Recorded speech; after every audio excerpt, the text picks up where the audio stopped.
My fake lashes are framed by a lacy mask that adorns the area around my eyes with intricate embroideries in the same color.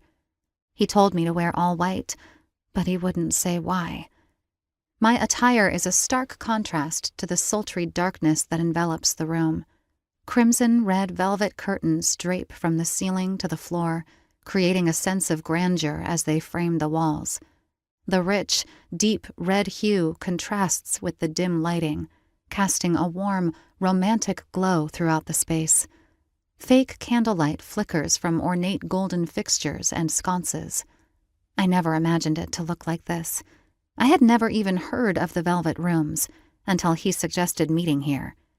Today's event is a masked ball, a kinky masked ball, and today is the day when I finally get to meet him in person for the first time. I don't know his name. I don't know what he looks like, at least not his face. I have seen almost every other part of his body, but never his face. I don't know who he is. I don't know anything about him, other than one thing. He is a pleasure dom. I found him on a dating website for people with unique preferences, as they called it. And with unique, they mean kinky. It's a place for dominants to find their plaything, and for submissives to find their master.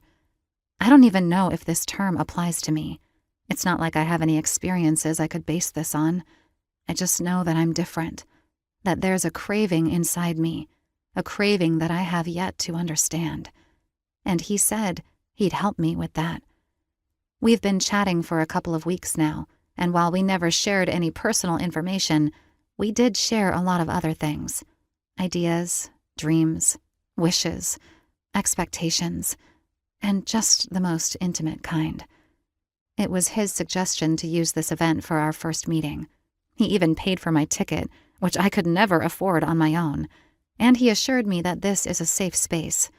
It's public, but it allows for things to happen, if that is what we want. If that is what I want, as he made abundantly clear. I can say no at any time. I try to calm my nerves with that knowledge as I wait for him. I've only been here for about 5 minutes, but it feels like an eternity, with my heart racing and my mind twirling with anxiety. This is crazy. I can't believe I'm actually here.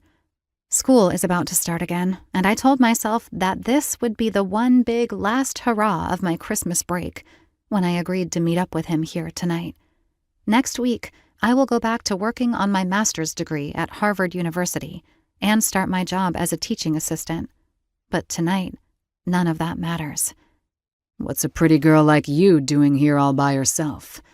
The voice rips me out of my contemplations, and I turn to my left, startled to the core.